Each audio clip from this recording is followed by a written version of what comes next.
India में students का dream होता है अब्रॉड जाके यूएस या कनाडा में पढ़ाई करने का। मैं गया था कनाडा पढ़ाई करने। वहां जाके मुझे अपना खाना खुद ही बनाना पड़ा और मैंने उससे पहले कभी कुकिंग की ही नहीं है। मैं आपको पूरी स्टोरी स्टार्टिंग से बताता हूँ। तो मैं गया था कनाडा मॉन्ट्रियल में पढ़ाई करने और जब मैं वहां गया था मेरे को लिटरली जीरो कुकिंग आती थी, बिल्कुल नहीं। कुकिंग छोड़ो, मैंने कभी किचन में कदम भी नहीं रखा। ना मेरे को पानी उबालना आता है, ना चाय बनाना आता है, ना मैगी बनाना आता है, मेरे को कुछ नहीं आता था। पहले दिन जब मैं कनाडा पहुंचा तो मेरा प्लान बिल्कुल फिक्स था, ये खाना वाना बनाना मेरे से नहीं होगा, मैं बढ़िया रेस्टोरेंट्स ढूंढूंगा और वहां खाऊंगा। और मेरा प्लान बेसिकली ऐसा था कि मैं रेस्टोरेंट्स में देख लूंगा कि सबसे अफोर्डेबल कहाँ मिलता है ये वो। पहले दिन मैं रेस्टोरेंट में खाने गया, पनीर बटर मसाला $17, 1000 रुपीज। हैदराबादी बिरयानी $20। हैदराबाद में मैं 10 बार खा लूं इतने में। तो पहले 10 दिन तो मैंने बाहर का ही खाया। 1000 रुपए का पनीर, 1300 की बिरयानी, 500 का डोसा।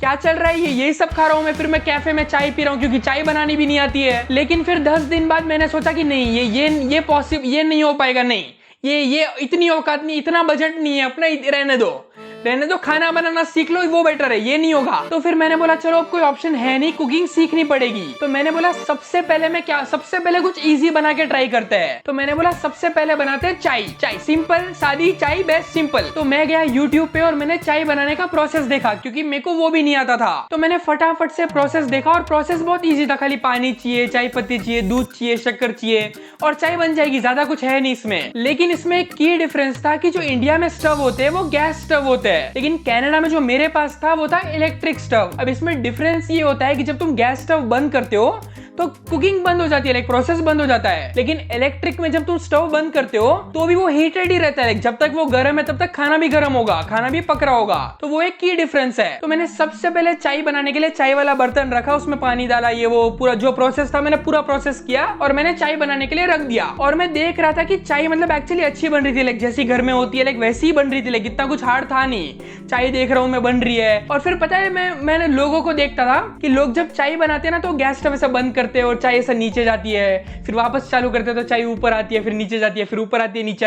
वो करते हैं, पता है, वो मजा आता है देखने में। तो मैंने बोला यार मैं चाय बना रहा हूँ पहली बार, मैं भी करता हूँ ना, मजा आएगा। तो मैंने ना गैस स्टव को जैसे चाय ऊपर आ रही थी मैंने स्टव को बंद किया, इलेक्ट्रिक वाले स्टव को बंद किया। अब ये वाला था इलेक्ट्रिक स्टव। तो जब तक नीचे गर्म है तब तक चाय तो ऊपर आते रहेगी, चाय नीचे नहीं जाएगी क्योंकि गैस स्टव बंद हो जाता है, इलेक्ट्रिक बंद नहीं होता। तो वो ऊपर आ रहा है और मैंने बंद किया, लेकिन चाय नीचे नहीं गई, चाय ऊपर ही आती रही और बाहर आ गई पूरी। लिटरली पूरी चाय बर्तन से बाहर आके स्टव पे गिरी और नीचे इलेक्ट्रिक है। इलेक्ट्रिक होता है वो गर्म होता है तो सीधा उस पे गिरी है चाय। तो वो भी थोड़ा जल गया, चाय का जो गिरा वो भी पूरा जल गया, पूरा काला काला हो गया नीचे, स्टव खराब हो गया। और मेरे को कुछ समझ में नहीं आ रहा। मैंने स्टव बंद किया, मैंने वो बर्तन उठाया, बर्तन को ही वॉश बेसिन में डाल दिया। कि मैंने बोला ये बला टली भाई, ये क्या हो रहा है, मेरे को समझ में, क्या करूं, मेरे को समझ में नहीं आया। ये पूरा जल रहा है, जलने की बू आ रही है, पता नहीं क्या हो रहा है, चाय गिर गई, ये हो गई, वो हो गई। मेरे को लिटरली पता ही नहीं था ऐसा क्या करना होता है ऐसे सिचुएशन में। भाई मेरी कुकिंग जर्नी की शुरुआत ही ऐसी हुई है, चाय बनाने नहीं आई मेरे को, लिटरली चाय बाहर आ गई पूरी और पूरा स्टव खराब हो गया, पूरा किचन का एरिया खराब हो गया। अब मेरे को वो साफ करना पड़ेगा।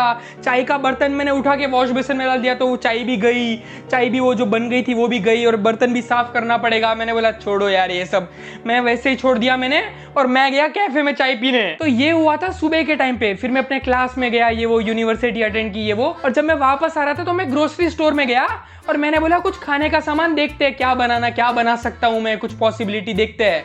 तो वहां पे ना मेरे को मिला एक फ्रोजन पराठा। तो फ्रोजन पराठा बेसिकली क्या होता है, तुमको पैन रखना है, पैन पे तेल डालना है और गरम करना है और गरम में ही आपको पराठा रख देना है और पराठा रखना है, वो गरम होगा, फिर तुमको पलटा देना है और पीछे से गरम करना है, दोनों साइड से गरम करना है और बस खाना है। रेडीमेड पराठा है, आपको सिर्फ गरम करना है, सिर्फ गरम, और कुछ नहीं करना, सिर्फ गरम करना है। मैंने बोला ये तो हो जाएगा ना, इतना तो कर सकता हूँ मैं, ठीक है, इतना तो कर सकता हूँ, इसमें क्या ही गलत होगा। तो मैंने ना पूरा प्रोसेस फॉलो किया। मैंने सबसे पहले पैन रखा और पैन पे तेल डाला और स्टोव को ऑन कर दिया और वो गर्म होने दिया। मैंने जैसे ही गर्म हुआ मैंने फ्रोजन पराठा उसके ऊपर रख दिया। अब पराठा बन रहा है, मैं देख रहा हूँ पराठा बन रहा है। 1-2 मिनट रखा मैंने और फिर मैंने पलटा दिया, बन गया, एक साइड पे बन गया, अच्छे से बन गया। मेरे को वही सेकंड साइड पे करना है, ठीक है, सिंपल सा प्रोसेस है। एक साइड पे बन गया, मेरे को दूसरे साइड से गर्म करना है, बस। जैसे ही गर्म हो जाएगा खाना बन गया, मेरा पराठा रेडी है। ऐसे 2-4 पराठे बना लूंगा, खा लूंगा, हो गया। अब जब मैंने पराठे को पलटा के रखा दूसरी साइड पे, इसमें देखो मेरी गलती नहीं है, मैं पहले से बोल रहा हूँ, इसमें मेरी गलती कुछ नहीं थी। मैं खड़ा था, अब पराठा जब तक बन रहा है 1 मिनट उसको लगेगी, तो मैं थोड़ा बोर हो रहा था, तो मेरे को ना फोन पे टिंग बोल के बजा, नोटिफिकेशन आया। मेरे एक दोस्त ने मेरे को इंस्टा पे रील भेजी, वो भी कनाडा में था, उसने मेरे को रील भेजी एक। तो मैंने बोला चलो रील देखते तब तक बन जाएगा।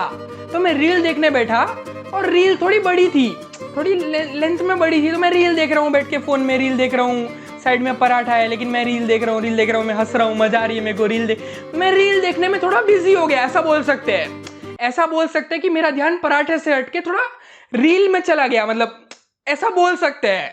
तो मैं रील देख रहा हूँ, हंस रहा हूँ, थोड़ा मजे आ रहे हैं, फिर उसको रिप्लाई कर रहा हूँ, हा मजा आया, रील देखी मैंने, ऐसे सब मैं बात कर रहा हूँ। कुछ देर में ना मेरे को ऐसा सायरन जैसी कुछ आवाज सुनाई देती है, कुछ तो सायरन जैसा। वो सायरन क्या था पता है?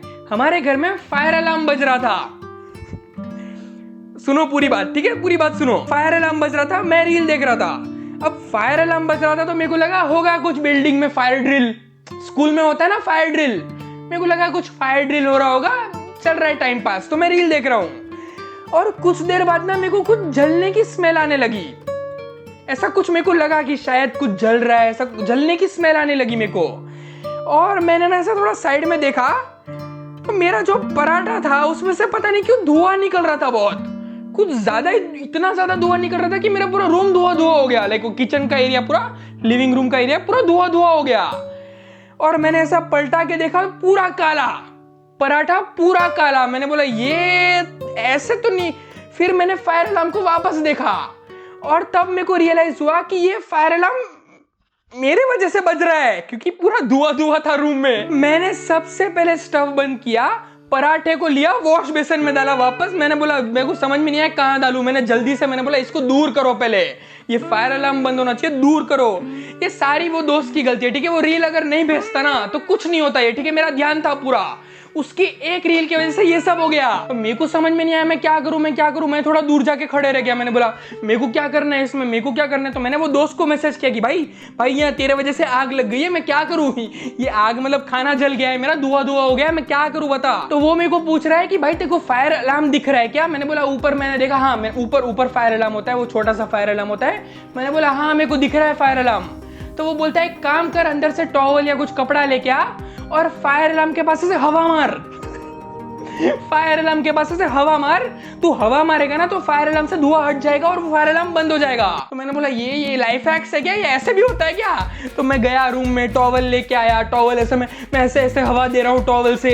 मैंने बोला भाई बंद हो, पूरे बिल्डिंग में बज रहा है, बंद हो। मेरे को समझ में नहीं आया, बंद हुआ, धीरे धीरे ऐसा मैं मार रहा हूँ और धीरे धीरे बंद हुआ और फायर अलार्म बंद हो गया। मैंने बोला चलो हाश बंद हो गया, धुआं, खिड़की विड़की खोली मैंने, पूरा धुआं गया। भाई ये क्या हो रहा है, पराठा नहीं बन रहा है मुझसे, मैं क्या बोलूं अभी, मैं चाय नहीं बन रही है, पराठा नहीं बन रहा है, क्या है ये। इसके बाद मैं फिर से रेस्टोरेंट में खाने चला गया। मैंने बोला क्या करूं अभी, मैं खाना तो पड़ेगा ना कुछ। और अब नेक्स्ट दिन मैं वापस ग्रोसरी स्टोर में गया और मैंने बोला इस बार मैं कुछ ऐसा ढूंढता हूँ जो मतलब बहुत सिंपल हो, लाइक ज्यादा मेहनत ना हो, कुछ बहुत सिंपल सा कुछ हो, वैसा ज्यादा मेरे को मगजमारी चाहिए ही नहीं है, बार ऐसा सिंपल बन जाए वैसा ही चाहिए मेरे को।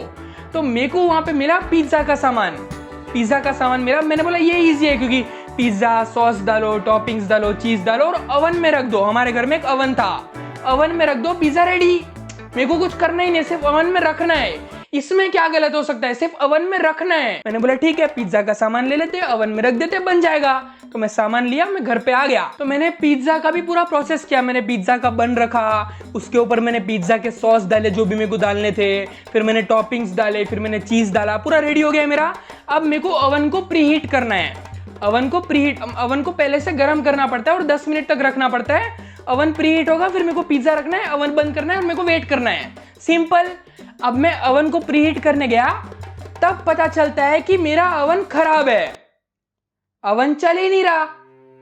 मैं गधा हूं जो मैंने पहले चेक नहीं किया। अब मेरा पिज्जा रेडी है, ओवन चल नहीं रहा है, मैं क्या करूं। अब मैं गया YouTube पे चेक करने कि भाई मेरा पिज्जा नहीं चल रहा है, ओवन के बिना पिज्जा बंद, how to make pizza without oven. मैंने चेक किया तो उन लोगों ने बोला कि ओवन की जरूरत नहीं है, you can make pizza, pan पे बना सकते हो, खाली ढकना पड़ता है। मैंने बोला ठीक है, मेरे पास पैन है, पैन को ढकना है, पिज्जा बन जाएगा, रेडी, सिंपल, कोई मगजमारी नहीं है इसमें, मेरे को सिर्फ रखना है। तो मैंने वही किया, मैंने पैन रखा, पैन में तेल डाला, गरम करने रखा, मैंने पिज्जा डाला, पिज्जा को ढक दिया, मैंने वेट कर रहा हूं मैं। अब मैंने फोन को साइड में रख दिया, लर्न फ्रॉम योर मिस्टेक्स, मैंने फोन को साइड में रख दिया, देखना ही नहीं है, इंटरनेट वाईफाई बंद कर दिया मैंने, किसी की रील आनी ही नहीं चाहिए। मैं पिज्जा की वेट कर रहा हूँ, मैं खड़ा हूँ, बन बन बन, मैं वेट कर रहा हूँ, बन। हाँ हाँ बन जल्दी। हाँ मैं 5-10 मिनट मैं खड़ा हूँ, मेरे को कहीं नहीं जाना है, मैं पिज्जा की बनने की वेट कर रहा हूँ और मैं पिज्जा को देख रहा हूँ। मेरा मतलब वो जो ढक्कन था वो कांच वाला था तो मैं उसके आर पार देख सकता था। मैं पिज्जा को देख रहा हूँ। हाँ हाँ चीज मेल्ट हो रहा है, चीज मेल्ट हो रहा है। हाँ हाँ हो रहा है। क्या लग रहा है भाई, मैं झूठ नहीं बोल रहा, सच में अच्छा, सच में बहुत मस्त लग रहा था पिज्जा। मैं देख रहा हूँ पिज्जा बन रहा है, वो पूरा चीज मेल्ट हो रहा है। पता है वो चीज ऐसा खोलते हो तो चीज निकलता है साइड से, क्या मजा आती है। तो वो मैं देख रहा हूँ चीज मेल्ट हो रहा है पूरा, मतलब जेन्युइनली अच्छा लग रहा था। मेरे को खुद को डाउट हो रहा था कि मैंने इतना अच्छा कैसे बना दिया। तो मैं देख रहा हूँ गरम हो रहा है, ठीक है, पूरा गरम हो रहा है। मेरे को लगा चीज मेल्ट हो गया, ठीक है। आई थिंक मैं 10 मिनट तक रखा मैंने, चीज मेल्ट हो गया मैंने देखा। अब मैंने जब ओवन वो बंद किया, स्टव को बंद किया और मैंने पैन निकाला और मैं पिज्जा निकाल के देखता हूँ तो पिज्जा ऊपर से तो इतना अच्छा लग रहा था, इतना अच्छा लग रहा था, उतना ही खराब पीछे से लग रहा था क्योंकि पीछे से नीचे से पूरा जल गया। मैंने क्या गलती इसमें, मेरी कोई गलती है इसमें, इस बार मेरी कोई गलती है। अब मेरे को पता लगा कि जो पैन में तुम अगर बनाते हो तो तुमको कम लो फ्लेम पे रखना पड़ता है, वो लो उसमें रखना पड़ता है। अगर जोर से रखते हो तो ऐसा होता है। मेरे को क्या पता है, मैं शेफ हूँ क्या, मैं शेफ हूँ, मेरे को कैसे पता ये सब। वीडियो देख लेना चाहिए था मेरे को अच्छे से, मैंने नहीं देखा। वो मेरी गलती है, थोड़ी सी गलती है मेरी, तो थोड़ी सी गलती है मेरी। ऐसा थोड़ी होता है यार, ओवन नहीं चल रहा है, मैंने पैन पे बनाया, नीचे से क्या करूं, मैं फेंक दिया इसको भी मैंने, कैसे खाऊं मैं ये। मैंने बोला मैं फिर से गया रेस्टोरेंट में खाने, कुछ तो खाना पड़ेगा ना मेरे को। अब भाई इतने फेलियर्स के बाद ना मेरा तो दिमाग ही खराब हो गया। पहले चाय खराब कर दी, फिर पराठा खराब कर दिया, अब पिज्जा खराब कर दिया। अब क्या डिश है जो मैं खराब करूं, मेरे को बताओ। तो मैंने बोला कुछ नहीं, छोड़ो, सिंपल बेसिक्स पे रहते हैं, दाल चावल बनाते, इसमें नहीं हो सकती गलती। दाल चावल में तो नहीं हो सकती ना, अब दाल चावल में क्या गलती होगी, दाल चावल तो सिंपल है, दाल चावल बनाते हैं, ठीक है। मैंने बोला दाल चावल बनाते हैं, ये बेस्ट है, दाल चावल बेस्ट है। अब दाल चावल के लिए मैंने फिर से रेसिपी देखी और इस बार मैंने अच्छे से देखी। लास्ट टाइम वाली गलती देखो, learn from your mistakes. Last time मैंने वीडियो अच्छे से नहीं देखा था तो पिज्जा जल गया। तो अब learn from your mistakes, phone को साइड में रखो, अच्छे से पूरी रेसिपी देखो। तो मैं पूरी रेसिपी देखने बैठ गया, अच्छे से पूरा प्रोसेस देख रहा हूँ और प्रोसेस बहुत सिंपल था। अब दाल की रेसिपी भी बहुत सिंपल थी, तुमको पहले से जो भी काटना है वो काट फूट के रख दो, फिर वो कुकर लगाओ, कुकर में पूरा डाल दो, मसाला डाल दो, पूरा घुमा दो, फिर दाल डाल दो, पानी डाल दो और उसमें नमक डाल दो और उसको कुकर पैक करके रखना है और सीटी बजानी है। बस 6 सीटी बजानी है और रेडी, 6 सीटी बजानी है, रेडी, दाल रेडी। और कुछ नहीं करना है, मेरे को कुछ करना ही नहीं है, मेरे को सिर्फ वेट करना है 6 सीटी का। तो मैंने लिटरली जैसे वीडियो में बताया मैंने पूरा फॉलो किया। मैंने दाल डाल दी, कुकर में डाल दी और मैंने रख दी। अब मेरे को बस 6 सीटी की वेट करनी है और मैं खड़ा हूँ, फोन साइड में है मेरा, मैं बैठा हूँ, खाली मैं घूर के देख रहा हूँ कि नहीं कुछ गलती होनी ही नहीं चाहिए, कुछ पॉसिबिलिटी नहीं देनी है मेरे को। तो मैं आराम से देख रहा हूँ, दाल बन रही है, 1 सीटी, 2 सीटी, 3, 4, 5, 6 बज रही है, 6 सीटी बजी और मैंने बोला चलो हो गया। तो मैंने स्टव बंद किया, मैंने बोला चलो अभी दाल खोलनी है। अब बच्चों मैं तुमको बता दो, प्रेशर कुकर जो होता है ना, प्रेशर कुकर में प्रेशर होता है ना, नाम ही उसका प्रेशर कुकर है तो उसमें प्रेशर होता है। तो प्रेशर कुकर का प्रेशर पहले से सीटी खोल के निकालना पड़ता है, ऐसा है, ये रूल है, ये सिस्टम है ऐसा उनका। तो सीटी से निकालना पड़ता है और मुझे पता था ये, तो मैंने निकाली। पर पता नहीं ऐसी क्या गलती हो गई, क्या हो गई कि पूरा प्रेशर निकल नहीं पाया। आई डोंट नो क्या गलत हुआ उसमें, मैंने कुछ नहीं किया, पता नहीं ऐसा क्या हो गया कि पूरा प्रेशर निकला ही नहीं। तो वो है वहां पे, मैंने बोला अभी मैंने निकाल, अपने हिसाब से मैंने थोड़ी बहुत सीटी निकाल दी, मेरे को लगा मैंने निकाल दी पूरी। पर टर्न्स आउट कि जब मैं खोलने गया, बूम करके वो फूटा है जो प्रेशर कुकर। एक हाथ में मेरा ढक्कन आ गया, एक हाथ में वो कुकर और दाल उड़ी है, ऐसा दिवाली का धमाका हुआ है। इतना जोर से नहीं हुआ क्योंकि थोड़ा सा ही प्रेशर रह गया था, मतलब मैंने आधी सीटी तो अच्छे से निकाल दी थी, थोड़ा सा प्रेशर रह गया था तो धूम करके ऐसा थोड़ा सा फूटा, हाथ में वो आ गया, थोड़ा बहुत दाल उड़ी, मतलब अभी भी अच्छी खासी है उसमें, लाइक 10% दाल ऐसे उड़ी। और मैंने बोला ये क्या हो रहा है, ये पूरा किचन खराब हो गया, दाल दाल दाल इधर उधर स्कैटर हो गई पूरी ऐसा। और मैंने बोला ये क्या हुआ, मैंने तो अच्छे से सीटी निकाली थी। भाई मैं कुछ भी कर रहा हूँ तो गलत कैसे हो रहा है यार, ये क्या है ये सिस्टम, कुछ भी बनाओ कुछ ना कुछ तो गलती हो ही रही है, कुछ ना कुछ तो हो ही रही है। पर ठीक है, जितनी भी दाल उसमें बची थी वो अच्छी बनी थी, not bad for first attempt, it was not bad, अच्छी खासी दाल बनी थी। मैंने बोला चलो ठीक है, अब बनाते हैं चावल। अब ये चावल का जो प्रोसेस है ना, ये मेरे को घटिया लगता है, क्योंकि चावल में कैसा है, अगर पानी ज्यादा है तो चावल खराब, अगर पानी कम है तो चावल खराब। कहाँ जाऊं मैं, क्या ये परफेक्ट नहीं डालना पड़ेगा क्या पानी, ऐसा थोड़ी होता है, परफेक्ट नहीं डालोगे तो खराब हो जाएगी। अगर ज्यादा पानी होगा तो खिचड़ी जैसी बन जाएगी, कम पानी होगा तो नीचे से काले हो जाए। क्या करूं मैं, कहाँ जाऊं मैं, इधर भी कुआं इधर भी के बीच में ही रहूं क्या, ऐसा कैसे रहूं बीच में मैं, ये थोड़ी पॉसिबल है। अब मैंने जैसी जैसी बनाई वो बनी खिचड़ी जैसी पूरी, पता नहीं क्या बनी, आधा पानी था उस, कुछ तो बना कुछ तो चावल के नाम पे कुछ तो बना। इन शॉर्ट दाल चावल वाला अटेम्प्ट भी था, मतलब ठीक ही था, नहीं यार खराब ही था वो भी। अब देखो मैं आपको बताता हूँ कि आप में और मुझ में फर्क क्या है। इतने सारे फेल्ड अटेम्प्ट्स के बाद आप लोग क्या सोचोगे कि अब खाना नहीं बनाते हैं, बाहर से टिफिन विफिन मंगा लेंगे या कुछ ऐसा करते हैं। नहीं बन रहा है तो नहीं बन रहा है, मैं हार नहीं मानता। मेरे से दाल चावल नहीं बने तो मैंने सोचा बिरयानी बनाते हैं। लॉजिकल नेक्स्ट स्टेप कि अपने से इजी दाल चावल नहीं बन रहे, हार्ड वाली बिरयानी बनाते हैं, क्या हो जाएगा, ये भी नहीं बन रहा है तो वो भी नहीं बनेगा, फर्क क्या पड़ रहा है, हार नहीं माननी है। अब बिरयानी का प्रोसेस के लिए ना आपको 2 बर्तन चाहिए। एक साइड पे आपको सालन बनाना पड़ता है और दूसरे में चावल उबालने पड़ते हैं, फिर चावल को सालन के ऊपर रखना पड़ता है और फिर ढकना पड़ता है। शॉर्ट में बता रहा हूँ ऐसा प्रोसेस है, लाइक वैसे तो बहुत लंबा है और भी चीजें होती है, पर शॉर्ट में बोलूँ तो ये प्रोसेस है कि सालन बनाओ, चावल डालो, चावल ऊपर डालो, बिरयानी बन गई। होता है ऐसा होता है, तुम चेक करना, ऐसा ही होता है। तो मैंने बोला चलो बिरयानी बनाते हैं। अब बिरयानी के लिए मैंने बोला कि काम करते हैं, यूट्यूब पे रैंडम रेसिपीज नहीं देखते हैं, जो अच्छे लोग हैं, जो अच्छे यूट्यूबर्स है ना, उनकी रेसिपी देखते हैं। तो मैं सबसे पहले गया कवितास किचन के चैनल पे, क्योंकि तब मेरे को वही पता था। तो मैंने उनका वीडियो खोला, मैं पूरा वीडियो देख रहा हूँ अच्छे से, मैंने पूरा वीडियो देखा और मैंने जैसे जैसे उन्होंने बोला मैंने एग्जैक्ट उनकी रेसिपी फॉलो की, एग्जैक्ट। अब पता नहीं क्यों मैंने रेसिपी तो एग्जैक्ट फॉलो की, लेकिन उनकी बिरयानी येलो थी और मेरी पता नहीं बिरयानी काली क्यों बनी है, लाइक पता नहीं क्यों। फिर मेरे को प्रॉब्लम समझ में आई, कवितास किचन को खाना बनाना आता ही नहीं है। नहीं, गलत चैनल पे आ गया मैं, इनको नहीं आता है बिरयानी बनाता, लेट्स फेस इट, नहीं आता है तो नहीं आता है। दूसरे सब चीजें आती होगी, उनको बिरयानी बनानी नहीं आती है। तो मैंने बोला इनसे नहीं हो रहा है, मैं दूसरे कोई चैनल पे जाके दूसरा कोई शेफ देखता हूँ। तो फिर मैं गया रणवीर भाई के चैनल पे, वो वाले रणवीर नहीं, रणवीर ब्रार भाई के चैनल पे मैं गया और मैंने बोला इनसे सीखते हैं, क्योंकि अच्छा खासा इनका भी प्रोफाइल अच्छा लग रहा था, मतलब चैनल। लेकिन फिर मैंने उनके रेसिपी से जब बिरयानी बनाई तो वो भी मतलब पता नहीं उनकी अच्छी लग रही थी, मेरी नहीं लग रही थी, पता नहीं क्या हुआ, मेरे को समझ में नहीं आया, सेम नहीं बनी। तो मेरे को फिर से प्रॉब्लम समझ में आई कि रणवीर भाई को भी बिरयानी बनानी नहीं आती है तो नहीं आती है, क्या कर सकते हैं, अब इतने बड़े शेफ है, सब चीज तो नहीं आ सकती ना उनको, तो उनको भी बिरयानी बनानी नहीं आती थी अच्छे से। तो मैंने बोला इनसे भी नहीं हो रहा है, कोई तीसरा चैनल देखते हैं। तो फिर मैं गया, एक योर फूड लैब करके एक चैनल होता है, मैं उनके पास गया, मैंने बोला ये भी मैंने वो बहुत सारे उनके वीडियोस देखे थे मैंने, तो मैंने बोला इनकी रेसिपी से देखते हैं, इनसे बनाते, इनसे होगा। तो मैंने फिर उनकी रेसिपी फॉलो की और गेस करो क्या हुआ, फिर से उनकी बिरयानी अलग बनी और मेरी बिरयानी अलग बनी। यार ये तीनों शेफ को बिरयानी बनाने कैसे नहीं आती है, लाइक थोड़ा कंफ्यूजिंग था मेरे लिए, तीनों को नहीं आती है बिरयानी बनाने। मैंने तीनों की रेसिपी ट्राई की, तीनों से नहीं बनी, तीनों को नहीं आती है बिरयानी, मतलब ये तो गलत है ना। अगर आपका इतना बड़ा चैनल है तो बिरयानी बनानी तो आनी चाहिए ना आपको। बंदा रेसिपी देख रहा है, आपकी बिरयानी बन नहीं रही है, आपका वो प्रोडक्ट आपका अलग लग रहा है, मेरा शायद वो लोग ऐसा रेस्टोरेंट से ला के रख रहे होंगे, क्या पता, उनकी रेसिपी अलग बन रही है, मेरी अलग बन रही है, सेम फॉलो कर रहा हूँ मैं। फिर 2 दिन बाद ऐसे मैं रैंडमली बैठा था अपने बेड पे और 2 दिन बाद मेरे को ऐसा रियलाइज हुआ कि ऐसा भी हो सकता है कि वो तीनों शेफ्स को बिरयानी बनानी आती है और मेरे में कोई प्रॉब्लम है। अब देखो मैं सब चीज में तो अच्छा नहीं हो सकता ना, तो हो सकता है शायद मेरे में प्रॉब्लम हो और मेरे को बिरयानी बनानी नहीं आती हो।